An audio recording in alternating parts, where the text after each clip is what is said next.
Hello student, मैं तानी आप सभी का स्वागत करता हूँ आपके अपने चैनल इलेक्ट्रॉनिक सर्च अकेडमी के ऑनलाइन पोर्टल पे। उतने दिन से मतलब कुछ शिकायत है कि मतलब साउंड थोड़ा लो है, तो आज के साथ शिकायत को कम मौका न मिले और साउंड सही हो जाए, ठीक है।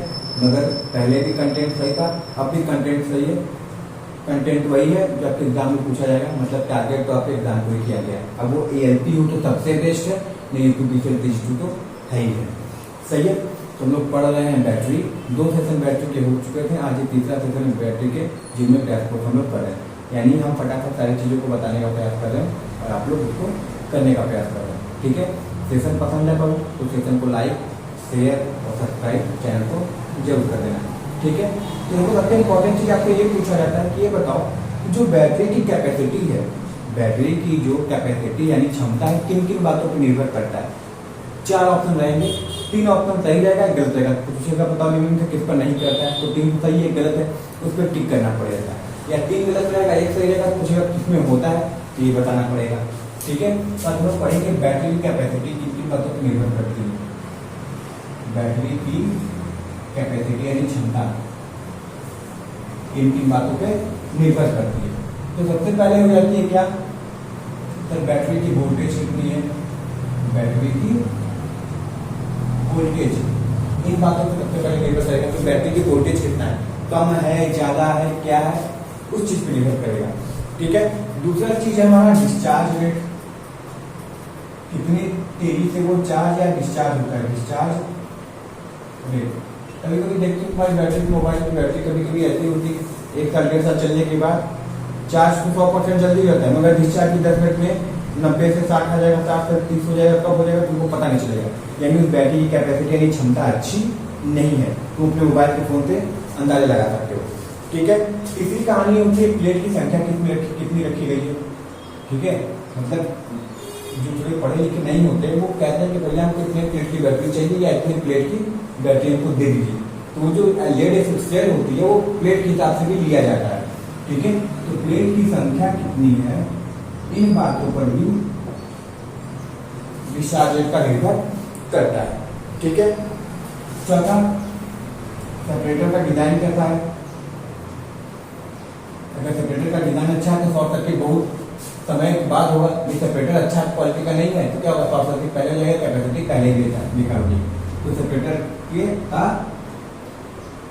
प्रकार कैसा है, इन बात पर भी निर्भर करता है, ठीक है।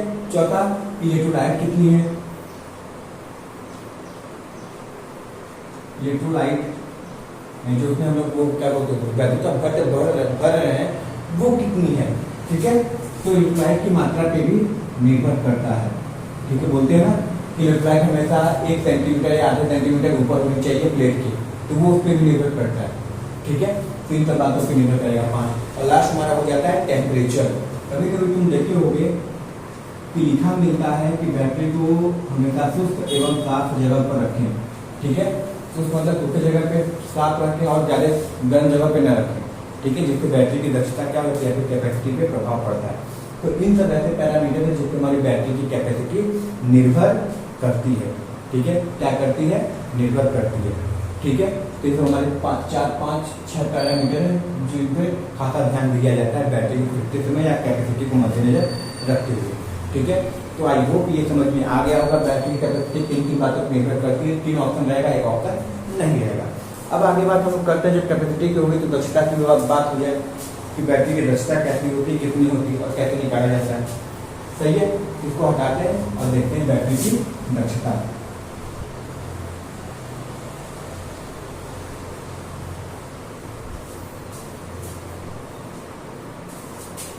एफिशिएंसी बोलते हैं ना, एफिशिएंसी यानी दक्षता।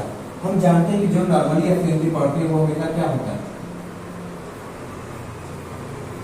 आउटपुट अपॉन इनपुट होता है। क्या होता है, आउटपुट अपॉन इनपुट होता है। हमको पता है कि जो बैटरी की आउटपुट होती है वो हमेशा डिस्चार्ज के रूप में होती है और जो हम इनपुट देते हैं वो चार्ज के रूप में होती है, ठीक है। यानी यहाँ पे कहना चाहें कि बैटरी की दक्षता क्या होगी, सिंपल भाषा में कहना चाहे अगर परसेंटेज में निकालने तो हो जाएगा हमारा डिस्चार्ज की दर,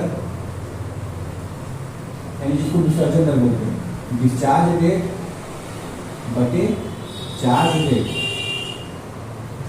चार्ज रेट, और इसको 100 से मल्टीप्लाई कर दें तो हमारी क्या निकल जाएगी, परसेंट में आंसर आ जाएगा। तो हमारी क्या रहती है, बैटरी की दक्षता हो जाती है। यानी चार्जिंग दर, विसर्जन दर धारा बटे चार्जिंग दर, इसी का अनुपात हमारा क्या कहलाता है, हमारा वोल्टेज और बैटरी की दक्षता कहलाती है। सही है। अब इसमें कभी कभी ये पूछता है, आपको पता है कि बैटरी की कैपेसिटी होती है, ये कितने हैं, बैटरी की कैपेसिटी एम्पियर आवर में ली जाती है। क्या ली जाती है, एम्पियर आवर ली जाती है। याद रखना किसमें लिया जाता है, एम्पियर आवर में लिया जाता है, या कभी कभी वाट आवर भी लिखा मिलेगा। ठीक है, तो एम्पियर आवर या वाट आवर में लिया जाता है। तो अगर हम बैटरी की दक्षता एम्पियर आवर में निकालें तो कितनी होगी, ठीक है, या वाट आवर में निकालेंगे। तो पहले देखते हैं बैटरी की दक्षता, बैटरी की दक्षता यानी एफिशिएंसी किसमें सर, एम्पियर आवर में कितनी होगी। तो हम लिख देंगे एम्पियर आवर दक्षता बराबर एम्पियर आवर एफिशिएंसी बराबर हमारा हो जाएगा एम्पियर आवर डिस्चार्ज, क्योंकि डिस्चार्ज बटे चार्ज तो होगा ही, एम्पियर डिस्चार्ज बटे एम्पियर आवर चार्ज। ठीक है, और अगर 100 करना है, ठीक है, तो इसको क्या करना पड़ेगा, 100 से मल्टीप्लाई कर दोगे तो परसेंट में निकल जाएगा। ठीक है, तो याद रखना एम्पियर आवर दक्षता ऐसे निकाली जाती है, एम्पियर आवर कितना डिस्चार्ज हुआ है बटे एम्पियर आवर कितना चार्ज हुआ है, इसी से निकलता है। ठीक है, अब देखो यहाँ पे देखना चाहें तो एम्पियर कितना होगा डिस्चार्ज में, धारा डिस्चार्ज होगा ना, तो आईडी लीजिए, यानी धारा विसर्जन धारा, डिस्चार्ज धारा। ठीक है, और ये क्या है हमारा आवर को लिखेंगे क्या, एचडी, यानी विसर्जन घंटा, कितनी देर तक कितनी विसर्जन धारा निकली बटे एचपी, कितनी देर तक हमारी चार्जिंग वाली धारा दी गई थी, उसी का अनुपात हमारा क्या कहलाता है, हमारा एम्पियर आवर कहलाता है। और इसको क्या कर देंगे, 100 से मल्टीप्लाई कर देंगे तो हमारा ये कितना निकल जाएगा, ये परसेंट निकल जाएगा। ठीक है, क्या करना है, ये बहुत ज़्यादा इंपॉर्टेंट है, इससे न्यूमेरिकल भी कभी कभी पूछ लिया जाता है। सही है, तो हमारी ये एम्पियर आवर की फॉर्मूला हो जाती है। सही है, इसकी दक्षता की बात करें, अगर मान की बात करें तो लगभग 85 से 90% तक होता है। ये बहुत ज़्यादा पूछा जाता है, तो कोई पता ही की किताबें में भरा पड़ा है, तो ये भी पूछा जाता है। सही है, इतनी हो गई कहानी, ये एम्पियर आवर दक्षता की बात हुई। ठीक है, अब दूसरा बात करते हैं वाट आवर दक्षता। ठीक है, इसको भी देखना वाट आवर दक्षता कितनी होती है, और याद रखना दक्षता, सॉरी ये जो कैपेसिटी होती है, क्षमता होता है एम्पियर आवर या फिर वाट आवर में, इसको करते हैं। अब देखो अगर वाट आवर की बात करें तो वाट मतलब क्या होता है, यहाँ पे देखना, वाट आवर अगर दक्षता की बात करें, ठीक है, तो वाट आवर दक्षता बराबर हमारा क्या हो जाएगा, वाट आवर डिस्चार्ज बटे वाट आवर चार्ज इंटू 100, यही निकल के चलाएगा, परसेंट में निकल जाएगा। अब इसको देखना चाहें कैसे लिख सकते हैं, सर वाट आवर दक्षता को अगर और एक तरीके से लिखना चाहें तो इसको लिख सकते हैं क्या, वाट, अच्छा वाट मतलब क्या होता है, पावर है ना, पावर बराबर P बराबर V इंटू आई। यहाँ पर लिख सकते हैं विसर्जन वोल्टेज बटे विसर्जन धारा गुणे विसर्जन समय कितना लगा, इसकी कहानी एचडी विसर्जन समय कितना लगा। ठीक है, ये आवर लिखा है, ये डिस्चार्ज लिखा है, तो छोटा कर देते हैं विसर्जन धारा। ठीक है, ये विसर्जन धारा बटे क्या हो जाएगा हमारा, चार्जिंग वोल्टेज बटे चार्जिंग धारा बटे चार्जिंग घंटा, कितने घंटे में चार्ज होगा, और इसको फिर हम क्या कर देंगे, 100 से मल्टीप्लाई करेंगे तो हमारा ये परसेंट में निकल जाएगा। ठीक है, तो वाट आवर कभी कभी ऐसे करके लिखा नहीं सकता तो ये लगा लेना, कभी कभी ऐसा लिखा नहीं सकता तो ये याद रखो। ठीक है, केवल उसी के काम नहीं चलेगा। अच्छा, अब इसकी दक्षता की बात करें कितनी होगी, तो सर जो इसकी दक्षता होती है वो लगभग 70 से 80% के करीब ऑप्शन में मिलेगा। कभी कभी 50 मिल जाएगा तो घबराने वाली बात नहीं। तो ये हमारी क्या हो जाती है, इसकी दक्षता की बात हो जाती है। सही है, हो गया ये। चलो अब हम कहें एम्पियर आवर को वाट आवर में कन्वर्जन कैसे कर सकते हो तुम। एम्पियर आवर किसको क्या है, आई होप ये समझ में आ गया होगा, ये जो चल रहा है, ठीक है, ये समझ में आ गया होगा। ये एम्पियर मतलब कि कितने देर तक कितने धारा दी तो चार्ज हुआ और कितने देर तक कितने धारा में विसर्जन हुआ, उसी को एम्पियर आवर दर्शाता है। तो यहाँ पर इसमें केवल ये भी होता है कि इसमें केवल वोल्टेज भी लेने लगते हैं कि अच्छा जो धारा तो दिए मगर वोल्टेज कितना दिए चार्ज होने में, और जो वोल्टेज दे रहा था डिस्चार्ज में वो कितना था, इसका अनुपात ये हो जाता है। ठीक है, आई होप ये समझ में आ गया होगा। अब देखते हैं एम्पियर आवर को या फिर वाट आवर को एम्पियर आवर में कैसे बदला जाता है, उसकी कहानी देखते हैं। इसको हटा देते हैं।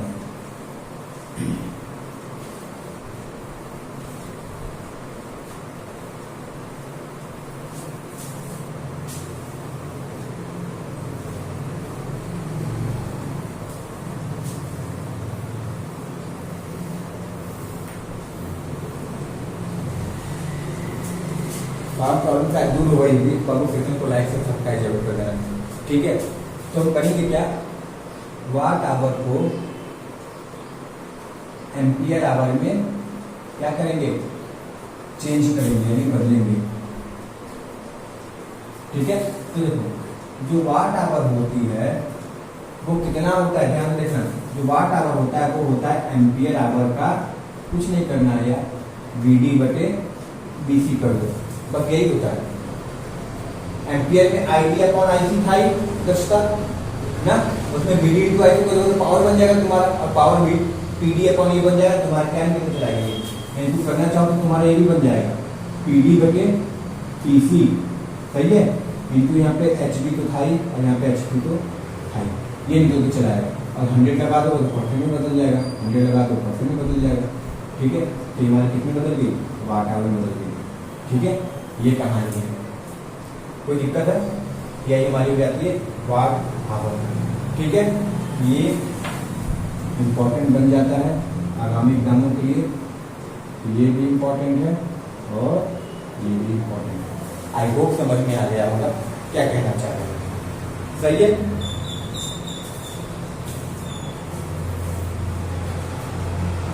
सही है ना। चलो अब एक तुमसे न्यूमेरिकल पूछा जाता है, और ये पूछा जाता है, पूछा जाएगा लिख के लिए। क्या कि सर 3 बैटरी हैं, श्रेणी में ऐसे जोड़े गए हैं, उनका बाह्य प्रतिरोध इतना है, आंतरिक प्रतिरोध इतना है, तीनों का वोल्टेज इतना है, तो ये बता दो फिर बहने वाली धारा का मान कितना होगा। ऐसे क्वेश्चन पूछा जाता है, तो उसको आज हम लोग सॉल्व करने वाले हैं। ठीक है, बैटरी के कनेक्शन करके टॉपिक आता है कि बैटरी का संयोजन। ठीक है, चलो इसको हटाते हैं और ध्यान से देखें, ये देखो बहुत ज्यादा इंपॉर्टेंट चीज बताए हैं, हालांकि बताया कभी नहीं पढ़े या पढ़े भी होंगे, एक बार और देखने सुविधा हो जाएगा। होता क्या है, क्या बोले, बैटरी के कनेक्शन के इक्वेशन, जिसको समीकरण बोलते हैं। ठीक है, तो देखो तुमको लगेगा कि हाँ सारे क्वेश्चन पूछे जाते हैं। देखो जैसे बोल देगा कि 3 बैटरी है जिसका EMF हमारा कितना है, E1 है, इसका EMF E2 है, इसका EMF 3 है। क्योंकि श्रेणी में चाहो तो तुम वोल्टेज कम ज्यादा भी लगा सकते हो। अगर ये 2 लगाए हो, 4 लगाए हो, 6 लगाए हो, तो टोटल तुमको 12 वोल्ट मिलेगी, तो तुम चेंज करके लगा सकते हो। मगर पैरेलल पे कोशिश यही करते हैं कि सेम मान का प्रतिरोध, सेम मान का वोल्टेज वाली ही बैटरी हम पैरेलल में जोड़े। इसमें क्या होता है, डिफरेंट मान का भी जोड़ दे कोई फर्क नहीं पड़ेगा। अच्छा, इसका आंतरिक प्रतिरोध मान लेते हैं कितना है, इसका आंतरिक प्रतिरोध R है, इसका भी आंतरिक प्रतिरोध कितना है, R है, और इसका भी आंतरिक प्रतिरोध कितना है, R है। तो फिलहाल हम अलग अलग नहीं लेके चल रहे हैं, हम एक ही मान का EMF लेके चल रहे हैं। ठीक है, तो इसका प्रतिरोध कितना हो जाएगा, R हो जाएगा। और एक बाह्य प्रतिरोध लगा है जिसको लोड बोलते हैं, लोड प्रतिरोध, इसको हम लोग RL से दिखा रहे हैं, लोड प्रतिरोध हो गया। ठीक है, अब तुमसे पूछेगा कि बताओ इसमें बहने वाली धारा का मान कितना होगा, कितना होगा, तुमको बताना है कितना होगा। तो देखो यहाँ पे एक चीज साफ साफ दिख रही है कि अगर ये पूरी बैटरी श्रेणी में जुड़ी हुई है तो इसका EMF भी कैसे होगा, E1 plus E2 plus E3 plus En, जितना तुम बैटरी जोड़ोगे सबको जोड़ते चले जाओगे। ठीक है, तो यहाँ पे अगर हम लिखना चाहें ET मतलब तुल्यांक EMF कितना होगा बैटरी का पूरे सर्किट का, तो तुम बोलोगे सर E प्लस E, इसको क्या लिख दोगे 3E लिख दोगे। ठीक है, अगर ये 75 होता था 75 ही लिखते, तो हम इसको सीधा क्या लिख दे रहे हैं, इसको हम ये, अच्छा यहाँ पे तो 3 हो गया, मगर नॉर्मल लेके हम क्या लिख दे रहे हैं, इसको लिख दे रहे हैं N इंटू E। यानी चाहे जितना भी लिखोगे, जैसे वोल्टेज जितनी भी बैटरी होगी उसका यहाँ पे मान लिख दोगे, N हो जाएगा। ठीक है, तो N E हो जाएगा। आंतरिक प्रतिरोध की बात करें, टोटल कितना होगा, तुम बोलोगे आंतरिक प्रतिरोध ये है R है, R है, R है, कितने जुड़े हैं, श्रेणी में जुड़े हैं, तो कैसे जोड़ोगे R1 R प्लस R, तो कितना हो जाएगा 3R हो जाएगा। और इसको तुम लिखना चाहो तो इसको RT बराबर करंट करके लिखना चाहो तो क्या लिख सकते हो, N इंटू R भी लिख सकते हो, कोई गलत नहीं करेगा। ठीक है, N इंटू R इंटू कोई गलत नहीं करेगा। अच्छा, जब परिपथ के पूरे वोल्टेज, जब परिपथ में पूरी सर्किट का मान करोगे और प्रतिरोध का मान करोगे, ये तो इसका हो गया, हम लोग भी ये प्रतिरोध है ना, परिपथ में ये प्रतिरोध नहीं है, ये भी है, तो अगर 3 ये है प्लस ये वाला भी जो है तो ये भी तो प्रभाव डालेगा इसकी बैटरी पे, तो इसको भी क्या करते हैं इसके साथ जोड़ देते हैं, तो हमारा कितना हो जाएगा सर, हमारा R कैपिटल R को नहीं लिख दे, तो हमारा कितना हो जाएगा NR प्लस कैपिटल R हो जाएगा RL लिख दो। ठीक है, तो टोटल प्रतिरोध हमारा ये हो जाएगा। अब हमको निकालना क्या है, सर्किट में I का मान निकालना है, तो हम लिख सकते हैं, तो I बराबर हमको पता है होता है V बटा R, तो V यानी EMF का मान कितना है, तो हमारा है N इंटू E बटे ये कितना है तुल्यांक प्रतिरोध, तो हमारा कितना है NR प्लस R। यही इंटीग्रेशन साफ साफ देखने को कभी छिपा डायरेक्ट मिल जाएगा, नहीं तो कभी न्यूमेरिकल मिलेगा तो इसको सॉल्व करना पड़ेगा। सही है, आई होप ये समझ में आ गया होगा श्रेणी परिपथ कैसे होता है। ठीक है, श्रेणी में चाहो तो विभिन्न मान की बैटरी जोड़ सकते हो, सेम मान के भी जोड़ दो, कोई दिक्कत नहीं। हम सेम मान के किए तो ये तीनों का भी EMF जोड़ के मिलेगा, यानी ये 2 वोल्ट है, ये 2 वोल्ट है, ये 2 वोल्ट है, तो लोड पे टोटल 6 वोल्ट जाएगा। और इसका प्रतिरोध है R, तो टोटल कितने प्रतिरोध हो गए 3R हो गए, क्योंकि सर पैरेलल में तो प्रतिरोध का मान जुड़े, सॉरी श्रेणी में प्रतिरोध का मान जुड़ता है R1 plus R2 plus R।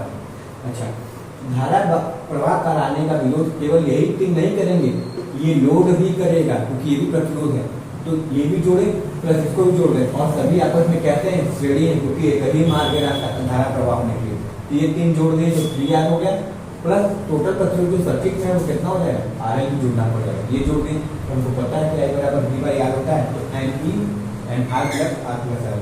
ठीक है, तो हमारी किससे निकल के चली गई, श्रेणी प्रतिरोध वाले निकल के चली गई। देखो इसकी इक्वेशन ये बहुत ज्यादा इंपॉर्टेंट है, कॉन्सेप्ट समझ जाओगे तो आसान हो जाएगा, और न्यूमेरिकल तो पूछता ही है, क्योंकि कोई सेट भी लगा हुआ है तो आप 2 न्यूमेरिकल तो पक्का दे ही देता है 150 क्वेश्चन में। ठीक है, तो इस चीज को याद रखना। सही है, ये कौन सा संयोजन था, तो सर ये हमारा था श्रेणी संयोजन, सीरीज कनेक्शन ऑफ बैटरी। ठीक है, सीरीज कनेक्शन ऑफ बैटरी था। सही है, चलो अब अगला देखते हैं पैरेलल कनेक्शन कैसे होता है। क्या चीज, पैरेलल कनेक्शन कैसे होता है, इसको क्या कहते हैं।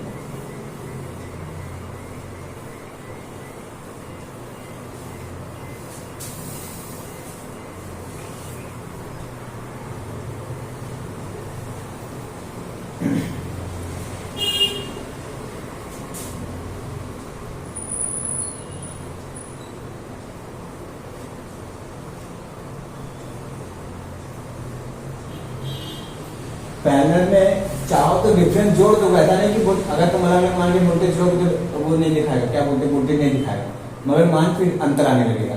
और ऐसे क्या होता है, सेम EMF जोड़ने का फायदा मिलता है, तो ये भी E है, ये भी E है, ये भी E है, तो इसका प्रतिरोध आंतरिक, क्योंकि आंतरिक प्रतिरोध होता है और वो हमेशा श्रेणी में जुड़ता है, भले ही प्रतिरोध का मान कम होता है मगर जब भी जुड़ेगा वोल्टेज के साथ हमेशा, वोल्टेज सोर्स के साथ हमेशा श्रेणी में उसका आंतरिक प्रतिरोध होता है। इसको ये एक ये हो गया, एक ये हो गया, एक ये हो गया, ये R मान लेते हैं, R मान लेते हैं, ये R मान लेते हैं, और यहाँ पे एक लोड प्रतिरोध लगा देते हैं RL। सही है, अब पूछ लेगा बताओ और इसमें बहने वाली धारा का मान कितना होगा। सही है। और ये हमारा है क्या, ये सर हमारा कुछ और नहीं, ये हमारा है parallel connection. Parallel connection of battery, battery का पैरेलल कनेक्शन। अब देखो यहाँ पे हम तुमको बताएं कि जब पैरेलल में जुड़ता है तो ये जितना ईएमएफ इस बैटरी का मान होता है उतना ही ईएमएफ यहाँ पे मिलता है। यानी अगर ये 5 वोल्ट है, ये 5 वोल्ट है, ये 5 वोल्ट है, ये भी 5 वोल्ट ही मिलेगा, क्योंकि पैरेलल में सभी जगह वोल्टेज का मान सेम होता है, समान होता है। तो अगर ये 5 वोल्ट है, ये 5 वोल्ट है, ये 5 वोल्ट है, तो ये भी 5 वोल्ट ही होगा। अब देखो सीरीज की तुलना में अगर यहाँ पे एलईडी लगा तो एलईडी पहले थोड़ा धीमा चलेगा मगर ज्यादा देर तक चलेगा, और सीरीज में क्या होगा, भले ही 1 घंटे के लिए तेज चले मगर कम समय के लिए चलेगा। ठीक है, ये अंतर होता है सीरीज और पैरेलल वाले में। टाइमिंग बढ़ जाती है पैरेलल की सप्लाई देने की, भले थोड़ा धीमा देता है मगर टाइमिंग बढ़ जाती है, ज्यादा देता है। अच्छा, यहाँ पे टोटल ईएमएफ की बात करें तो ईटी की तुमको पता है कि कभी भी क्या देगा, ई के मान के ही बराबर देगा ना, तीनों आपस में बराबर है। तो जो आरएल के बाद प्रतिरोध आएगा, जो आरएल के बाद प्रतिरोध आएगा, सॉरी आरएल के बाद जो वोल्टेज आएगा वो भी ई ही जाएगा, क्योंकि पैरेलल में तो सभी जगह वोल्टेज का मान सेम हो जाएगा। तो यहाँ पे लिख सकते हैं कितना हो जाएगा हमारा, ई ही रह जाएगा, कोई अंतर नहीं आएगा। ठीक है, टोटल वोल्टेज ई की का जो है। अच्छा, अगर ये सॉरी प्रतिरोध का मान करें, आरटी का मान करें, सबको पता है कि आरटी किसमें है, पैरेलल में जुड़ा हुआ है ना, ये पैरेलल इसके, ये पैरेलल इसके, ये पैरेलल इसके। चलिए को शॉर्ट कट सर्किट करके देखेंगे तो लिखेगा आर आर आर तीनों पैरेलल में। हमको पता है जब आर पैरेलल होता है तो are okay 1/r plus 1/r करेंगे तो कुछ और नहीं, हमारा r/3 ही आएगा। ठीक है। अच्छा, 3 प्रतिरोध होते तो r/3 आया, अगर n प्रतिरोध यानी अनंत प्रतिरोध हो तो r/n लिख देंगे। सही है, यही कहानी है, कोई ज्यादा दिक्कत नहीं है। ठीक है। अब देखो धारा इसमें प्रवाह हुई तो क्या ये प्रभाव नहीं डालेगा, ये प्रतिरोध, तो बोलोगे सर ये वाला प्रतिरोध पक्का प्रभाव डालेगा। ठीक है, तो जो प्रभाव डालेगा तो क्या होगा, इनके साथ इनका जो तुल्यांक उसके साथ कैसे जुड़ा हुआ है, श्रेणी जुड़ा है, यानी इनका तुल्यांक प्रतिरोध निकाल लो, जो भी निकलेगा उसके साथ ये कैसे जुड़ा हुआ है, सीरीज में जुड़ा हुआ है, श्रेणी जुड़ा हुआ है। तो इसको चाहें तो मैं लिख सकते हैं कि जो टोटल प्रतिरोध होगा पूरे सर्किट का वो R/n प्लस RL हो जाएगा। क्या हो जाएगा, R/n प्लस RL हो जाएगा। तो हमारा क्या हो गया, टोटल प्रतिरोध निकल के चला है। और ये हमारा क्या है, टोटल ईएमएफ है जो किसके बराबर है, ई के बराबर है। चलो अब तो निकालना क्या है, धारा निकालना है। तो आई बराबर पता है, V/R होता है, V का मान ई ही है, रहने देते हैं, कोई दिक्कत नहीं है। और नीचे R का मान है, R बराबर क्या लिखें, टोटल प्रतिरोध, R/n लिखें प्लस RL लिखें। सही है, ये लिखें। अब देखो यहाँ पर रखेंगे तो हम क्या लिख सकते हैं, E/R प्लस nRL/n लिख सकते हैं। यही लिख सकते हैं, हाँ सर ये लिख सकते हैं। चलिए अब ये n ऊपर उठाकर तो क्या हो जाएगा हमारा sir, n × E R plus n × RL, यही हो जाएगा। और ये हमारा क्या हो जाएगा, धारा का मान हो जाएगा परिपथ। ये बहुत ही ज़्यादा क्वेश्चन पूछा जाता है। सही है, न्यूमेरिकल भी पूछता है और क्या क्वेश्चन भी पूछ लेता है कि पहले के नियम से कौन सा समीकरण सही होगा, या श्रेणी के नियम से कौन सा समीकरण सही होगा। तो आई होप ये समझ में आया होगा जो करने का प्रयास किया गया, क्योंकि जितने भी आप तुमको फॉर्मूला बताएं उन सब पे न्यूमेरिकल आता है और थ्योरी डायरेक्ट फॉर्मूला करके पूछता है। ठीक है, न विश्वास हो तो जाके यू की किताब देख लेना, पूरा छपा हुआ है। ठीक है, ये सभी क्वेश्चन सही। तो आई होप क्वेश्चन पसंद आया होगा, और क्वेश्चन पसंद आया बाबू तो इसको लाइक शेयर और सब्सक्राइब जरूर कर देना। मिलते हैं नेक्स्ट वीडियो में, तब तक के लिए thank you very much and all the very best.